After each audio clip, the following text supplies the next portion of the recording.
د پوهاوي یوټیوب چینل قدرمنو لیدونکو السلام علیکم. په دې هیله چې تاسو بیا هم جوړ روغ وئ. دا دی زه محمد خان بریال یو ځل بیا ستاسو په درانه چوپړ کې زه یم او تاسو ته به نن د ژورنالیزم په برخه کې د ژورنالیزم پر اصولو باندې وغږیږم.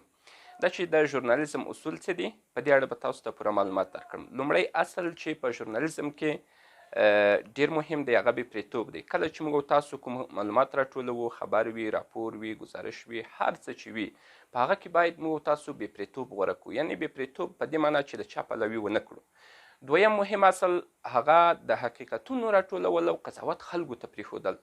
دا ډیر مهم اصل دی په دې معنا چې یو ژورنالیست نشي کولی چې قضاوت خپله وکړي. موږ که چیرته پر کومه موضوع باندې راپور برابروو، گزارش برابروو، نو باید حقیقتونه راټول کړو او هغه بیان کړو، خلکو ته یې ورسوو او قضاوت خلکو ته پرېږدو. دا ډیره مهمه مسله ده. همدارنګه د ژورنالیزم په برخه کې یو بل مهم اصل هغه چاته سپکاوی نه کول دي.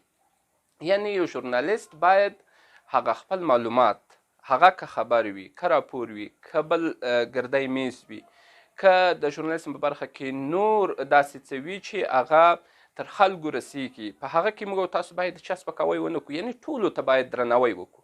همدارنګه اساسي قانون ته د یو هیواد درناوی، مذهبي مسایلو ته، دا هغه څه دي چې په ژورنالیزم کې باید ډیره توجه ورته وشي. یعنې په دې معنا چې اوس که چیرته موږ افغانستان ته راشو، په افغانستان کې اساسي قانون موجود دی، مذهبي مسایل شته دي، نو موږ تاسو چې کله راپور او گزارش دا برابروو، نو موږ تاسو باید اساسي قانون ته پوره درناوی ولرو، مذهبي مسایلو ته پام وکړو. هغه که په نورو خپرونو کې وي، مذهبي مسایل او اساسي قانون دا ډیر مهم دي چې موږ تاسو باید پام ورته وکړو، هغه ته توجه وکړو.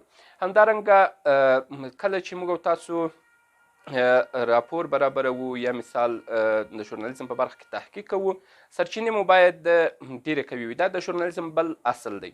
یعنې د سرچینو په اساس باندې موږ تاسو کولی شو چې خلکو ته حقیقتونه ورسوو، قضاوت خلکو ته پرېږدو او همدارنګه هغه سرچینې مو باید مشخصې وي، هغه که حکومتي سرچینې وي او که نورې سیمه ییزې سرچینې وي.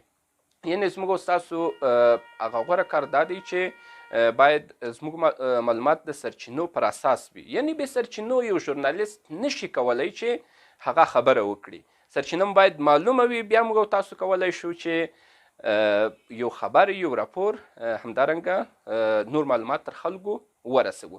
د دې ترڅنګ بل مهم اصل چې په ژورنالیزم کې ډیره توجه ورته شوې هغه د وخت مدیریت دی. ګورئ، که چیرته موږ تاسو ته یو ځای کومه برنامه په لاس راغلې وي چې هغه ورشو، په هغه برنامه باندې راپور برابر کړو، نو تر ټولو مهم اصل د مدیریت دی. یعنې که چیرته هغه برنامې وخت 10 بجې ټاکل شوی وي، 15 دقیقې موږ باید مخکې هغه ځای ته ځان ورسوو. یعنې دا تر ټولو مهمه ده، ځکه که چیرته موږ 15 دقیقې وروسته ورشو، دې ته ژورنالیست اصلا نه ویل کیږي. یعنې ژورنالیست، غوره ژورنالیست هغه دی چې هغه د وخت مدیریت ولري. په دې معنا چې کله موږ تاسو چیرته برنامه برابره کړې وي یا مثال کومه برنامې ته موږ غوښتل شوي وو، هغه که راپور وي، که مثال نورې کنفرانسونه وي، نو هغو ته باید موږ 15 دقیقې مخکې ځانونه ورسوو تر څو د هغه کنفرانس، د هغه خبري برنامې بشپړ جزئیات په راپور او په خبر کې راټول کړو. دا تر ټولو مهم اصل دی په ژورنالیزم کې. همدارنګه بل اصل چې دی هغه سرعت او دقت دی. ګورئ، دلته یوه خبر باید موږ تاسو ډیره توجه ورته وکړو چې هغه مهمه ده. یعنې باید دقت د سرعت قرباني نشي. په دې معنا چې موږ په عین وخت کې باید اول دقت ته پام وکړو. یعنې کله چې کوم مواد موږ تاسو راټولوو، موږ تاسو کوم څه وړاندې کوو، لومړی باید هغه ښه دقیق او د سرچینو پر اساس وي. بیا که چیرته موږ سرعت ته توجه وکړو، دا به ډیره مهمه وي. او دا د یو ژورنالیست بهترینې غوره ځانګړنې دا دي چې دوی باید دقت ته پام وکړي او بیا سرعت ته. یعنې دغه دوه مهم اصلونه چې په ژورنالیزم کې ډیره توجه ورته شوې ده. یعنې موږ تاسو هم باید په ژورنالیزم کې دغو دوه اصلونو ته ډیر پام وکړو. د دې ترڅنګ هغه مسؤلیت منل.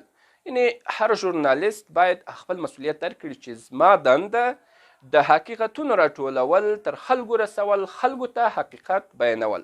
بل اصل هغه چې ډیر مهم دی، هغه څه دی؟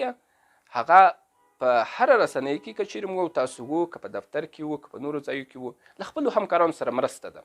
یعنې په دې معنا چې موږ تاسو باید د دې ترڅنګ چې هغه خپل مسؤلیت مو ښه درکړی وي، له نورو همکارانو سره هم مرسته وکړو. په ډېرو رسنیو کې دغه اصل ته ډېر پام نه کیږي. هر ژورنالیست دا هڅه کوي چې هغه خپل ځان یا مثال خپل کار په ښه ډول ترسره کړي. درسته ده، خپل کار هم باید په خپله په ښه ډول ترسره شي، خو د دې ترڅنګ باید له نورو همکارانو سره هم په کار کې مرسته وشي، تر څو زموږ او ستاسو کار یوه ښه نتیجه ولري. درنو لیدونکو، په دې هیله چې تاسو بیا هم د خپرونې تر اوسه له موږ سره اوسېدلی وئ. نن مو د ژورنالیزم په مهمو اصلونو باندې خبرې وکړې چې لومړی اصل بېپرېتوب و. په دې کې موږ تاسو باید ډېره توجه وکړو. همدارنګه د حقیقتونو راټولول او قضاوت خلکو ته پرېښودل، چاته سپکاوی نه کول، مذهبي مسایلو ته په یو هیواد کې درناوی درلودل، د وخت مدیریت او داسې نور وو.